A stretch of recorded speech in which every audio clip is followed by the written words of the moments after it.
Boxing King Media in association with Boxro, boxing royalty, boxing legend, Mr. Trainer Jimmy Tibbs. It's an honour to speak to you for the first time.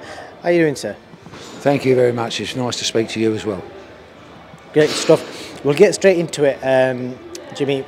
Obviously, this week's been a crazy, crazy week for the boxing world. Everyone was looking forward to the Conor Ben Eubank Jr fight. I'm assuming you heard the news in the last couple of days. What was your initial reaction when you heard about it? Well, I was absolutely gutted because I was looking so forward to the fight.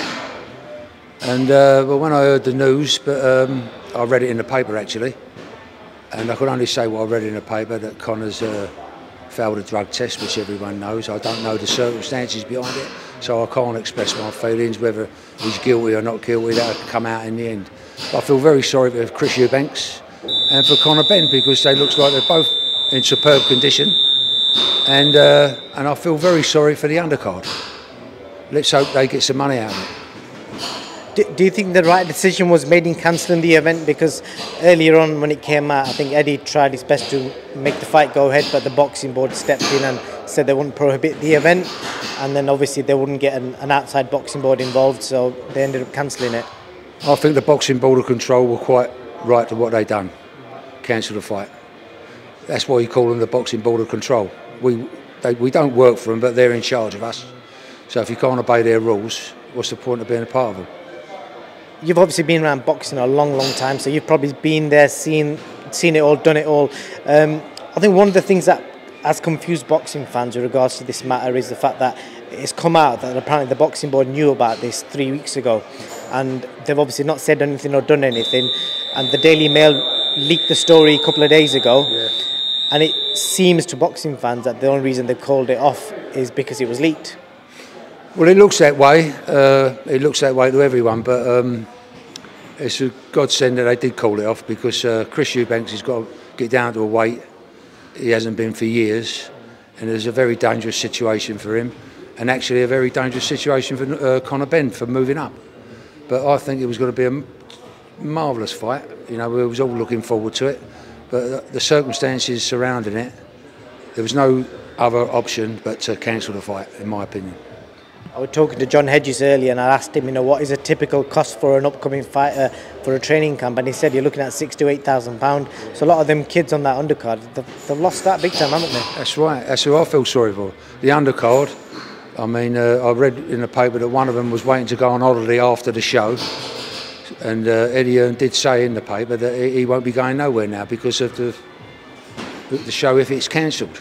It wasn't cancelled at the time then, and I'm sure I've read also that Conor Ben has not been charged with anything yet, so that makes him innocent at the moment, and he's just got to wait and see what the board say, and got to go by the board of control now. The board of control have called it off, so the board of control will have control of everything that happens, and you see the outcome whenever. 100%, I agree with you there. Innocent until proven guilty.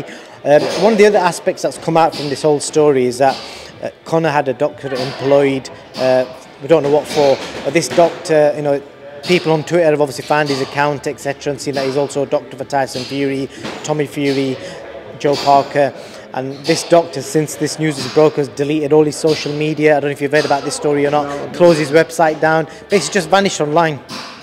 Well, that's a bit suspicious then, isn't it, if that's happened? I mean, I've not read anything about that, to be honest with you. I've only read today's paper and what they said yesterday. So I don't know anything about any other doctor, to be honest with you. This doctor on his website advertised the fact that he was a testosterone doctor, which obviously people have been jumping on the bandwagon with. So obviously, because you don't know about it, so I won't ask you about it too much. But in a nutshell, he's just shut everything down. But what I wanted to ask you is, are you aware of, do boxers have doctors in camps? What would a boxer need a doctor in a camp for? Well, every time I've had a camp, especially abroad, we've always had a doctor on when we want him. We always make sure whereabouts a doctor is if there's any injuries. We always have a doctor available, put it that way. There's always been a doctor in Tenerife, in Spain, wherever. There's always been a doctor available to sort things out if we need to. And again, you've got a lot of experience dealing with fighters who deal with mental health and all that sort of stuff. Let's just say Conor is innocent. What impact must this be having on his mental health? Because it can't be easy. Because he'll be reading all the stuff people are saying about him, all these interviews that have been put up by the hour. Yeah, it's a shame because I think it will affect him a little bit mentally, but I'm sure once he clears it all up, he'll come back stronger than ever. And also for the same for Chris Eubank. He's a bit more experienced in the game, so he hasn't been accused of anything, so he'll have a little bit of a rest, then start training when he's got to train again. But as for Conor, like he'll get grips of it, and once he gets the grips of it, he'll start training again, and I think the show one day will go on again. I hope so. And just with regards to this, your gym here, you've got loads of young kids I've spoken to today who are turning pro very soon, and you've got Ebony fighting, defending a world title. How happy are you with things here? Lovely gym, by the way, as well. Yeah, it's lovely. Mark's been working up here a couple of years now, and I've been about a year with Mark, and I just do little bits and pieces. Might do a little bit of coaching with one or two of the fighters. I'm generally a cut man, really. That's my job now. I'm finished with all the pads and all that. I've done that years ago, so I'm quite content with doing what I'm doing, being a cut man and a little bit of coaching here and then. It's lovely to see the old school still going, because I kind of draw your story similar to Dominic Ingle and Brendan Ingle. Yeah. Obviously you guys are still going strong. It's a nice father and son relationship. Oh, sometimes. We get on all right though, but we sort things out, always sort it out in the end. But yeah, it's all right, it's okay. And just finally, Jimmy, I just want to ask you about, because obviously read the story about the time your friend dragged you off the street and took you into your gym to spar Muhammad Ali. Is there any chance you could quickly kind of share that experience with us, how it came about when, you know, your friend, just tell us about that experience. Well, actually, I was working with my dad's mate who was putting a fence up, and I was a full-time professional, and I was booked to fight on the Ali bill versus Cooper on my 5th professional fight, I think. And one of my other mates come up to me in his car and said, "Jim, you've got to jump in, we're going to White City, you're sparring with Muhammad Ali." So my first reaction was, me, 12 stone, sparring with Muhammad Ali? Can't afford, and he got no money, can't afford proper sparring partners.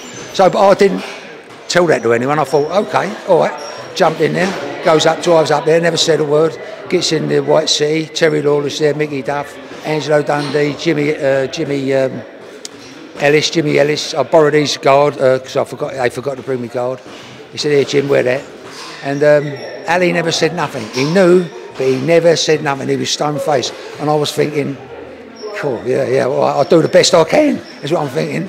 But anyway, I realised now afterwards that, well, when I got in the ring, I didn't realise anything, but I'll tell you that afterwards. But when I got in the ring, I shaped up like that, went like that, chucked the jab. I don't think I touched him. Anyway, he went down, and I'm thinking, did I hit him? I don't think I hit him. But that picture went all around the world, and they all knew except for me. And it was great fun. Afterwards, everyone was happy and, you know, shaking hands. So it was a good experience for me. And then I boxed on the show at Highbury, Harry Levine show, and I went round to see Henry Cooper before he went out, which was nice. Lovely man, Henry Cooper, and Muhammad Ali, proper gentleman. And it was a wonderful day for me, and I won in 2 rounds. What an amazing life experience to hold on to, and obviously tell Mark and your grandkids. Well, I always say, I get asked this question a lot, but I always say I never sparred with Ali, but I shared the same ring with him. On that note, I'm going to leave. It's a nice story to end on. Unless you've got anything to add, Jimmy, I'll let you go. Thank you very much. Very kind of you. Thank you. It's been an honour to speak to you for the first time. Thank you very much. Thank you.